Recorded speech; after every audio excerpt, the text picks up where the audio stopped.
Arti ayat tadi, siapapun yang Allah kehendaki akan Allah berikan petunjuk untuknya. Allah buat dadanya, maknanya hatinya, lapang untuk menerima Islam. Sedangkan siapapun yang Allah kehendaki untuk Allah sesatkan orang tersebut, Allah buat dadanya sempit, daikan haraja, sempit. Dibuat oleh Allah sempit, sesak dadanya, sehingga tidak bisa masuk Islam.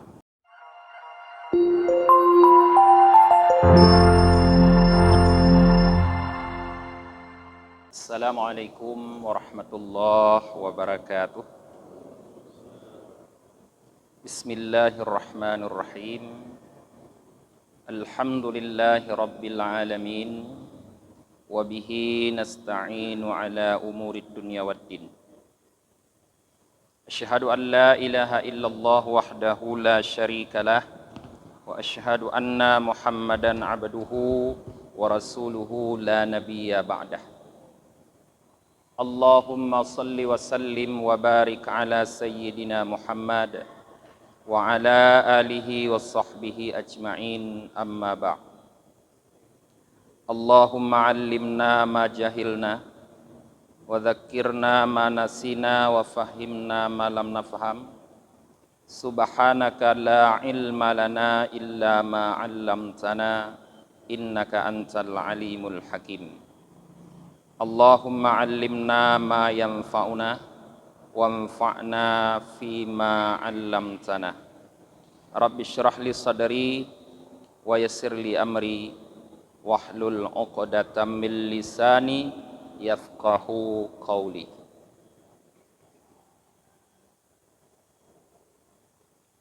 Jamaah yang dirahmati oleh Allah Subhanahu wa taala, pada malam ini kita akan mengkaji tentang haulil mauti wa syiddatih. Susah payahnya kematian dan sakitnya kematian. An Jabir ibni Abdullah anin Nabi sallallahu alaihi wasallam qala, dari Jabir bin Abdullah dari Nabi sallallahu alaihi wasallam, beliau bersabda, hadithu am bani Israil wala haraja fa innahum qaumun qad kana fihimul a'ajib. Rasulullah bersabda, silahkan kalian bercerita tentang Bani Israel, tidak apa-apa, karena sesungguhnya mereka, kaum Bani Israel, adalah sekelompok orang yang terjadi berbagai macam keajaiban di kalangan mereka itu. Thumma ansha'a yuhaddithu. Setelah itu Rasulullah mulai bercerita. Faqala, beliau bersabda, kharajat ta'ifatum min bani Israel. Sekelompok orang dari Bani Israel keluar, hatta atu makbarah, sehingga mereka mendatangi sebuah makbarah, komplek penguburan. Faqalu, mereka yang keluar itu berkata, lau sallaina thumma da'auna rabbana hatta yukhrijalana ba'dal mautah fayukhbiruna anil maut. Seandainya kita salat, kemudian kita meminta kepada Tuhan kita, sehingga dikeluarkan untuk kita sebahagian orang yang telah mati, maka mereka akan bercerita kepada kita tentang mati. Fasallu, maka keinginan itu mereka lakukan, mereka langsung salat, wada'u rabbahum, dan mereka berdoa kepada Tuhan mereka. Fabainama hum kadzalik, sedang mereka dalam keadaan salat kemudian berdoa, idza rajulun qad atla'a ra'sahu min qabrin aswada khalasian. Tiba-tiba pada waktu itu seorang laki-laki memunculkan, ya, kepalanya dari kubur. Orang laki-laki yang hitam muncul dari kubur. Faqala, maka orang laki-laki yang muncul dari kubur itu berkata, ya haulai ma turidun. Wahai kalian, apa yang kalian mau? Fallahi laqad mutu mundu tis'ina sanah. Demi Allah aku sudah mati semenjak 70 tahun. Famadzahabat mururatul mauti minni hatta ka'annahu al'ad. Tetapi belum hilang rasa sakit mati dariku sehingga sampai sekarang. Fada'ullaha ta'ala ayyu'idani kama kuntu. Maka mintalah kepada Allah Ta'ala supaya ia mengembalikan aku sebagaimana dulu. Wa kana baina ainai athara sujud. Padahal ada di antara dua matanya laki-laki yang muncul itu bekas sujud. Nah, jadi para jamaah, di dalam hadis ini Rasulullah bercerita kepada kita tentang sekelompok Bani Israel. Karena Rasulullah memang menjelaskan banyak kejadian aneh-aneh yang terjadi pada orang Bani Israel. Beda dengan kita. Maka di antara kejadian aneh yang terjadi pada Bani Israel itu diceritakan oleh Rasulullah, suatu hari mereka keluar ke suatu makbarah. Sampai di sana mereka salat lalu berdoa supaya Allah menghidupkan orang yang mati di pekuburan itu, supaya mereka bisa bertanya bagaimana mati atau bagaimana rasa sakitnya mati. Tiba-tiba kejadian anehnya langsung muncul. Apa kejadian anehnya? Yaitu orang yang mati langsung bangun dari tidurnya di dalam kubur. Ada seorang yang telah meninggal, yang selama 70 tahun katanya dia meninggal, dia bangun. Apa ceritanya? Dia katakan bahwa selama 70 tahun dia sudah meninggal, tapi rasa sakit mati itu belum hilang katanya. Rasa sakit mati belum hilang. Padahal orang yang bangun ini, kata Rasulullah, adalah orang yang di antara dua matanya, artinya di dahinya ada bekas sujud. Artinya orang beriman. Bayangkan para jamaah, rasa sakit mati yang diderita oleh orang yang beriman. Orang yang beriman, apalagi orang yang tidak beriman. 70 tahun belum hilang. Sakit apapun kalau di dunia ini selain sakit mati, kalau sudah sembuh itu bekasnya tidak bertahan lama. Beberapa hari atau beberapa minggu, paling-paling beberapa bulan, sudah tidak ada terasa lagi rasa sakit. Hilang. Tapi rasa sakit mati tidak hilang sampai 70 tahun. Menurut riwayat ini. Artinya rasa sakit mati itu lebih dahsyat daripada segala rasa sakit yang pernah diderita oleh makhluk di dunia ini. Kemudian dari hadis yang lain. Hadis ini diriwayatkan daripada Al-Hasan, daripada Nabi sallallahu alaihi wasallam, beliau bersabda, qadru syiddatil mauti wa karbuhu, ya, wa karbihi alal mu'minin ka qadri 300 darbatan bisayf. Ya, ukuran sakit dan susahnya kematian, kata Rasulullah, untuk orang yang beriman seperti ukuran 300 kali ditebas dengan pedang. Bahasa kita bahasa Aceh, itek-itek. Atau bahasa sekarang lebih kerennya dengan kejadian kriminalitas sekarang, dimultilasi. 300 kali ditebas dengan pedang, dipotong-potong kita dengan pedang. Seperti itulah, kata Rasulullah, rasa sakitnya mati orang yang beriman. Jadi kita mengakui semua bahwa kita orang yang beriman. Berarti kita akan mengalami rasa sakit mati yang seperti demikian. Jadi kalau seperti itu rasa sakit mati, maka Al-Faqih Abu Lais Samarkandi mengatakan, man aikana bil maut wa alima annahu nazilum bihi la mahalata fala budda lahu min isti'dadi lahu bil a'malis salihah wa bil ijtinabi anil a'malil khabithah. Siapa saja yang yakin dengan kematian, mungkin tidak ada yang tidak yakin dengan mati. Bahkan orang kafir pun yakin kepada kematian. Karena sampai sekarang kita belum pernah melihat, belum pernah menemukan ada orang yang hidup dari zaman dahulu sampai sekarang belum mati. Nah, pernah di kampung tanya urung dari awal ke pegawai kampung saja sampai orangnya hana mati-mati gelap. Anak kah? Anak. Urung drone duha mentang mau urung ci kan ali. Lo hana le ayah ali lo, kamu meninggal. Artinya semua yang hidup itu akan mati. Orang beriman atau orang tidak beriman pasti tahu itu semua akan mati. Tapi kita orang yang beriman ya, harus mendapat ibrah dari kejadian kematian ini. Jadi siapapun yang yakin dengan kematian dan mengetahui bahwa kematian itu pasti akan datang kepadanya, tidak mustahil, fala budda lahu, maka tidak boleh tidak baginya minal isti'dadi lahu, untuk mempersiapkan bekal bagi kematian.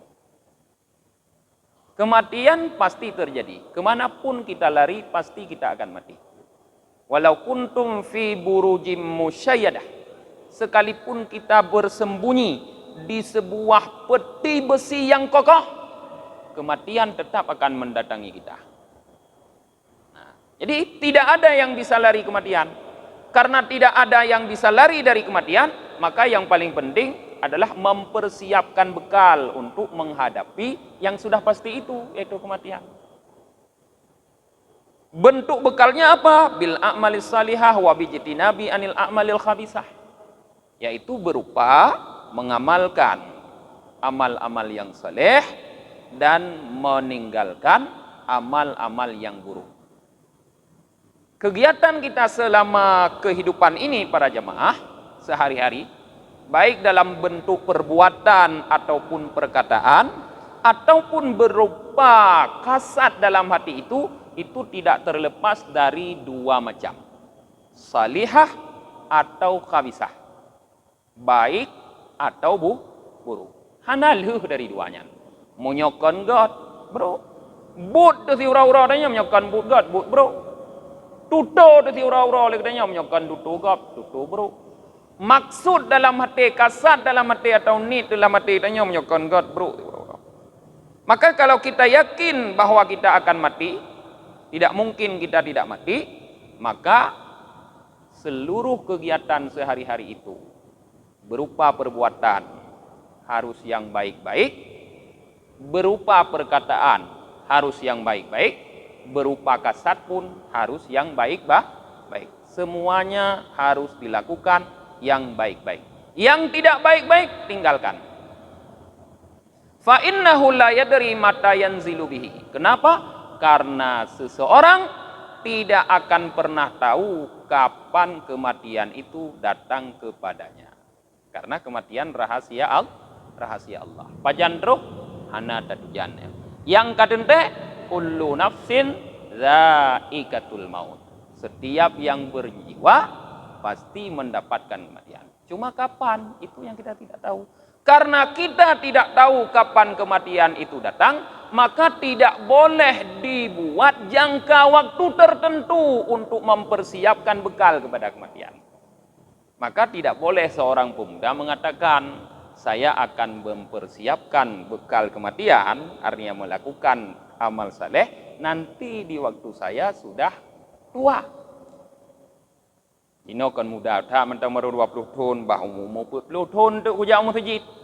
Tidak boleh seperti itu. Kenapa? Karena kita tidak tahu apakah kematian itu akan datang setelah umur 40 atau sebelum umur 40. Kadang bahlu tak pegahnya umur 20 tahun, umur 20 tahun mati. Tidak sempat mempersiapkan. Nah, karena itu rahasia Allah. Maka tidak boleh diatur waktu, diberikan waktu, jangka waktu tertentu untuk mempersiapkan. Artinya setiap hari kita lalui harus dengan kegiatan mempersiapkan amal saleh untuk menghadapi kematian. Waqad bayyana an-nabiy sallallahu alaihi wasallam syiddatal maut wa mururatahu nasihatan minhu li ummatihi likai yasta'iddu lahu wa yasbiru ala syada'idid dunya. Dan sungguh Nabi sallallahu alaihi wasallam sudah menjelaskan kepada umatnya rasa sakitnya kematian, pedihnya kematian dan sakitnya kematian. Untuk apa? Kenapa Nabi menyebutkan bahwa begitu dahsyat kematian sampai dibayangkan oleh Rasulullah seperti 300 kali ditebas dengan pedang? Sampai diceritakan oleh Rasulullah bahwa dulu pernah terjadi kejadian aneh di masa Bani Israel. Ada seorang yang muncul dari kubur dan menceritakan selama 70 tahun dia sudah meninggal, belum lenyap, belum hilang rasa sakit mati darinya. Kenapa? Nasihatan minhu li ummati. Sebagai nasihat dari Rasulullah untuk kita umatnya. Rasulullah ingin menasehatkan kita umatnya. Untuk apa nasihat itu diberikan oleh Rasulullah? Likai yasta'iddu lahu, supaya kita para umatnya bersiap-siap menyiapkan bekal untuk kematian, wa yasbiru ala syada'idid dunya, dan kita bersabar terhadap rasa sakit yang tertimpa kepada kita di dunia. Jadi tujuannya dua, supaya kita mempersiapkan menghadapi kematian yang begitu dahsyat itu, dan supaya kita sabar terhadap sakit-sakit, susah-susah, kepayahan yang tertimpa di dunia. Apabila kita menyadari bahwa begitu sakitnya rasa sakit mati itu, maka rasa sakit yang diberikan oleh Allah kepada kita sekarang ini, kepedihan, kepayahan itu tidak ada apa-apanya. Jadi kalau itu akan kita hadapi, seharusnya ini pun lebih mampu kita hadapi, sehingga membuat kita sabar. Ada faedahnya? Ada. Li'anna sabra ala syada'idid dunya aisarum min syiddatil maut. Karena kesabaran terhadap rasa sakit, kepedihan hidup di dunia lebih mudah daripada rasa sakit mati. Jadi artinya rasa sakit yang diberikan oleh Allah kepada kita di dunia tidak ada apa-apanya bila dibandingkan dengan rasa sakit mati. Jadi lebih mudah kita bersabar terhadap rasa sakit dunia daripada menghadapi rasa sakit mati. Kenapa berbeda? Li'anna syiddatal mauti min adzabil akhirah. Karena kepedihan maut itu merupakan bahagian daripada azab akhirat. Wa adzabul akhirah asyaddu min adzabid dunya. Sedangkan azab akhirat lebih pedih, lebih dahsyat daripada azab dunia. Rasa sakit yang Allah berikan di dunia ini kan cuma azab dunia, cobaan di dunia. Sedangkan rasa sakit mati itu bahagian atau persekot DP daripada azab akhirat. Jadi antara azab dunia dengan azab akhirat itu tidak bisa dibandingkan, jauh lebih sakit azab akhirat. Tidak bisa dibandingkan.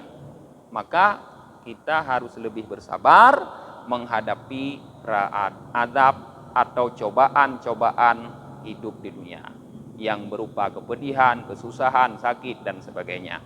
Karena mengingat itu tidak apa-apa, tidak ada apa-apanya bila dibandingkan dengan rasa sakit mati.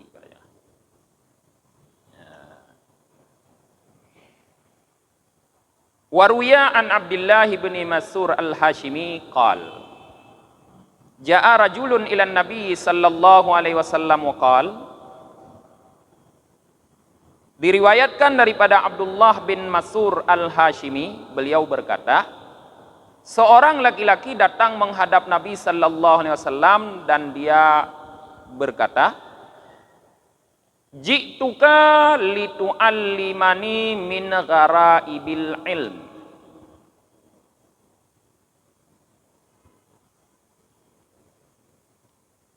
Aku datang kepadamu wahai Rasulullah supaya engkau mengajarkan kepada aku tentang gharaib ilmu.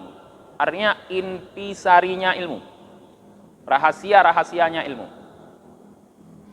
Dia datang kepada Rasulullah untuk belajar. Tapi belajar ilmu yang merupakan ilmu yang tersembunyi, yang tidak nampak terlihat. Ilmu yang merupakan inti daripada ilmu. Qal ma sana'tu fi ra'sil ilm. Di saat dia mengemukakan keinginannya seperti itu, Rasulullah bersabda, ma sana'ta fi ra'sil ilm. Apa yang sudah engkau lakukan terhadap dasar ilmu? Nyo bahasa danyo menyokan mereno ba ujung ya ba pun buat rai lengkap kap laku. Nyo bahasa danyo. Tidak aja danyo dani akuliah danyo le SD na damat. Bem SD hana damat ka perle damang kuliah. Jadi urungnya nyo perle damang kuliah aju. Keperiksa Rasulullah na damat SD. Nyo na damat SD gimana terimong ba perguruan tinggi. Qal orang itu berkata, wa ma ra'sul ilm. Apa itu dasar ilmu? Rupanya menghidupu dan pu dasar ilmu ini. Untuk turah adanya jangankan damat mumuphum dan podra itu di. Qala Rasulullah bersabda, hal arafta Rabba azza wa jal? Apakah kamu mengenal Tuhan azza wa jal? Rabb azza wa jal? Qala laki-laki ini berkata, na'am, aku mengenal. Qala famadza fa'alta fi haqqih. Rasulullah bertanya lagi, apa yang sudah engkau lakukan terhadap haknya Tuhan yang sudah engkau kenal? Qal laki-laki ini menjawab, masya Allah. Qala Rasulullah bersabda, wahal araftal maut, apakah kamu mengenal kematian? Qala na'am, laki-laki ini menjawab iya. Qala famadza adatta lahu. Rasulullah bersabda, apa yang sudah engkau siapkan untuknya? Qal laki-laki ini berkata, masya Allah. Qala Rasulullah bersabda, idhab fahkum bima hunaka. Pergilah kamu, silahkan kamu pergi kata Rasulullah, maka coba kamu renungi apa yang terjadi di sini. Tsumma ta'ali hatta u'allimuka min gharaibil ilm.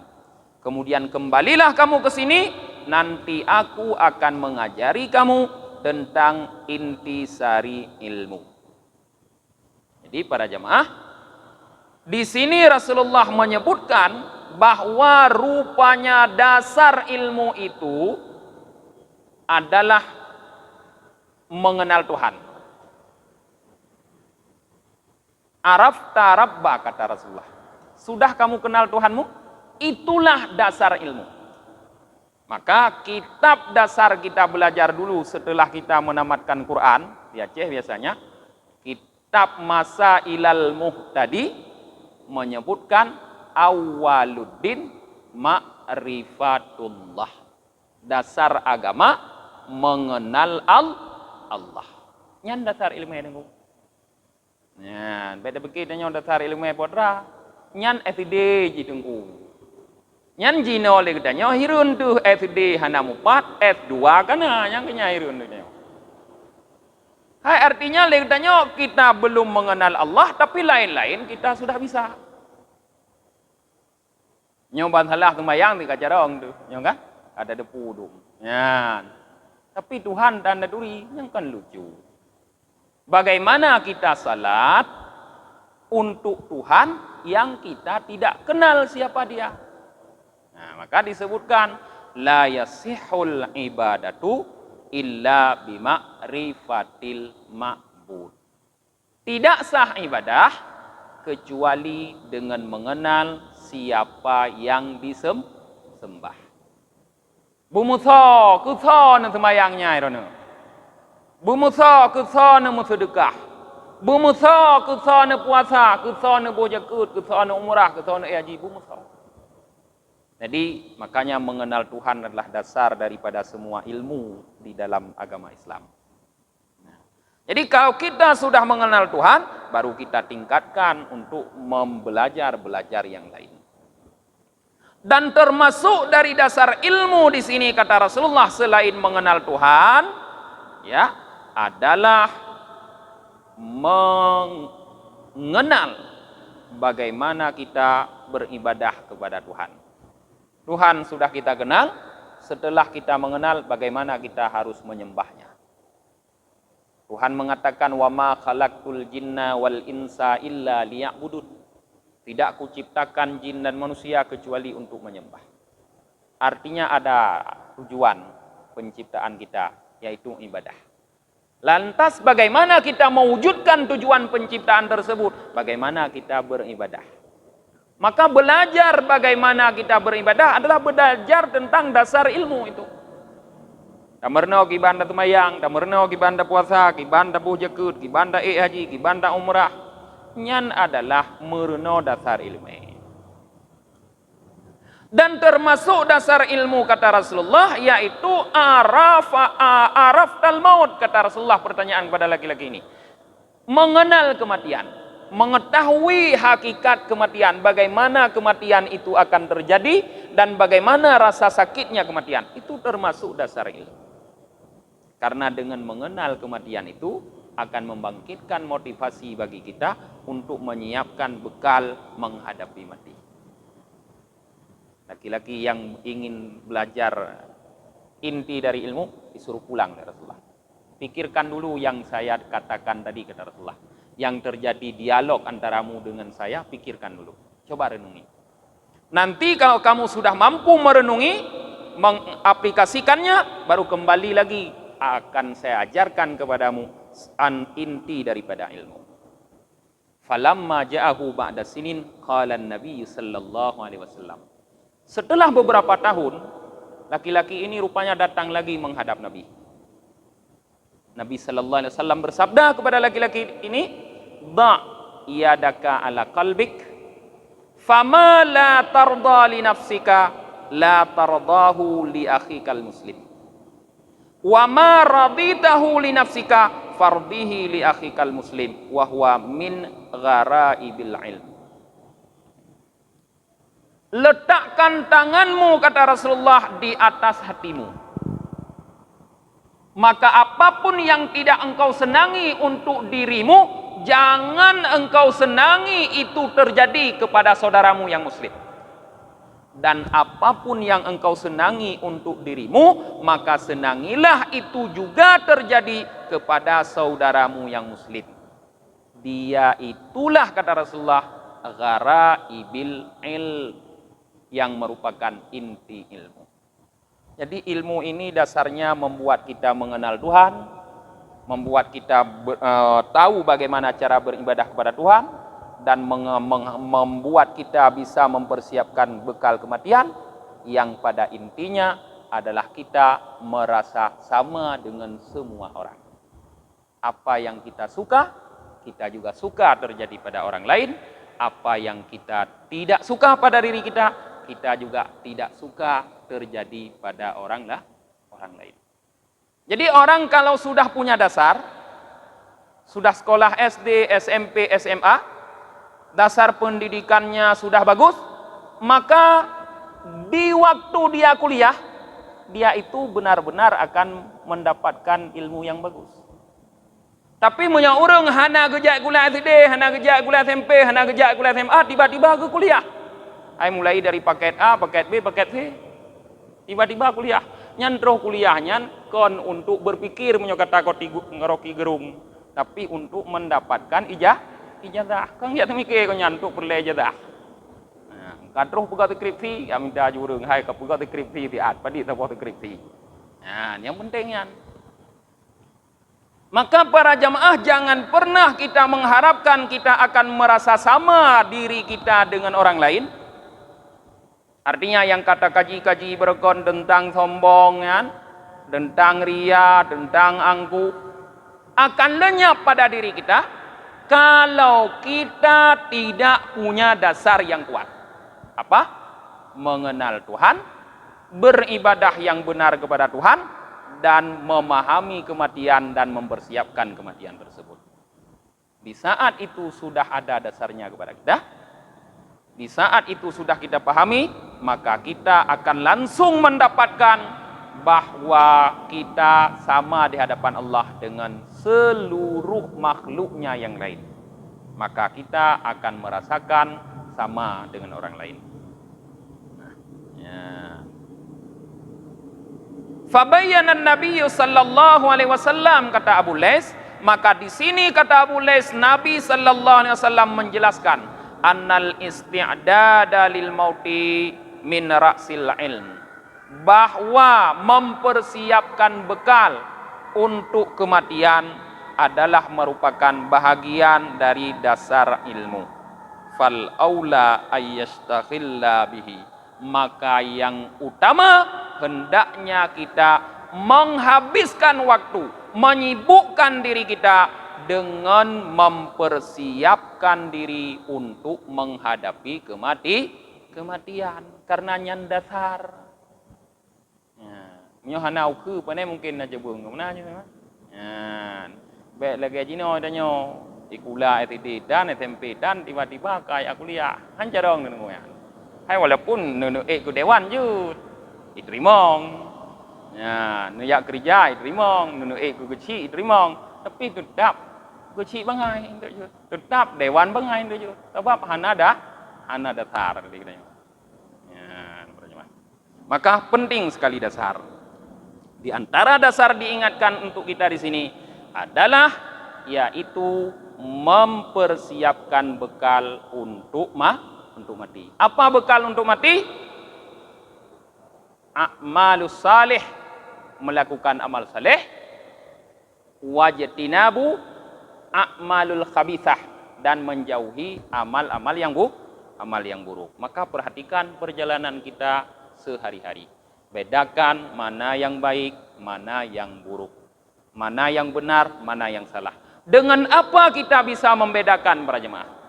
Kiban daduri le kita nyobut God, kiban daduri nyobut bro.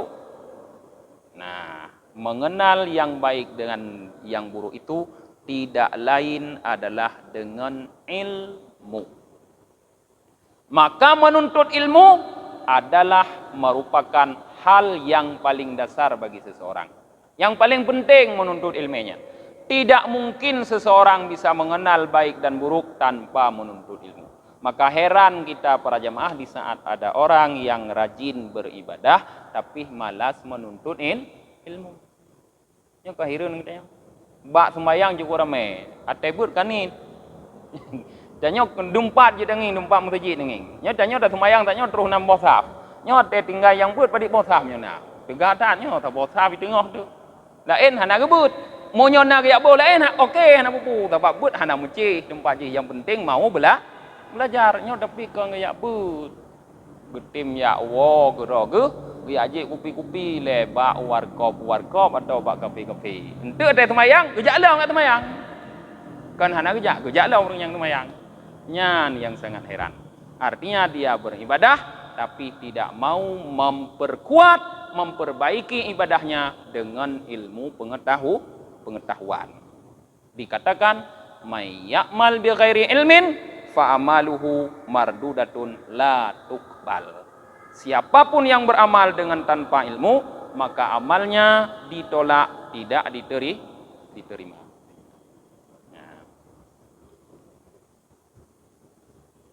Kemudian para jamaah disebutkan Ruya an Abdullah bin Mas'ud al-Hashimi qala, diriwayatkan daripada Abdullah bin Mas'ud al-Hashimi, beliau berkata, qara'a Rasulullah sallallahu alaihi wasallam hadhil ayat. Rasulullah sallallahu alaihi wasallam membaca ayat ini yang bunyinya فَمَن يُرِدِ اللَّهُ أَن يَهْدِيَهُ يَشْرَحْ صَدْرَهُ لِلْإِسْلَامِ وَمَن يُرِدْ أَن يُضِلَّهُ يَجْعَلْ صَدْرَهُ ضَيِّقًا حَرَجًا. Surah Al-An'am ayat 125. Tsumma qala, kemudian Rasulullah bersabda. Arti ayat tadi, siapapun yang Allah kehendaki akan Allah berikan petunjuk untuknya. Allah buat dadanya, maknanya hatinya, lapang untuk menerima Islam. Sedangkan siapapun yang Allah kehendaki untuk Allah sesatkan orang tersebut, Allah buat dadanya sempit, daikan haraja, sempit. Dibuat oleh Allah sempit, sesak dadanya, sehingga tidak bisa masuk Islam.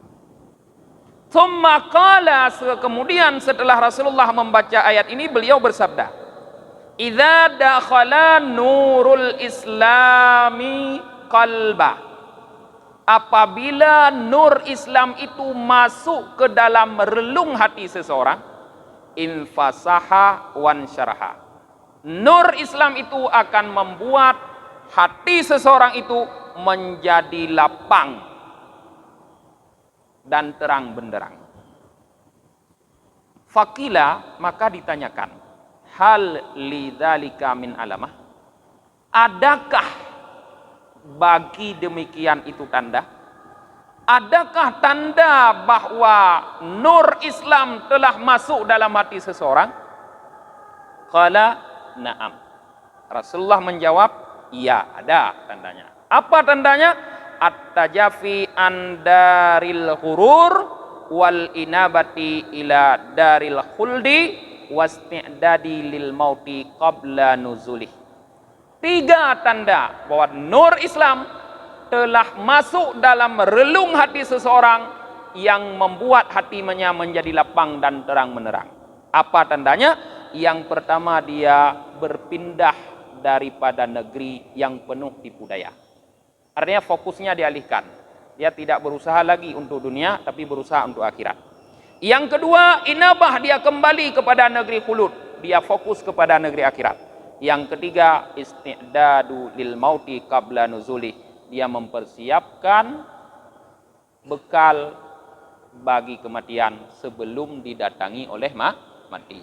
Maka apabila seseorang sudah melakukan kegiatan yang seperti itu, kita lihat sudah tidak lagi fokus kepada dunia, tapi fokus mempersiapkan kehidupan akhiratnya, bekal untuk akhirat, itu tandanya nur Islam telah dapat membuat hatinya menjadi terbuka, telah bersemayam dalam hatinya. Inilah kajian kita pada pertemuan yang kali ini para jemaah. Lebih dan kurang saya mohon maaf. Kita tutup pengajian dengan membaca doa akhir majelis. Subhanakallahumma wa bihamdika wa nashhadu an la ilaha illa anta wa nastaghfiruka wa natubu ilaik. Subhana rabbika rabbil izzati amma yasifun. Wassalamun alal mursalin walhamdulillahi rabbil alamin.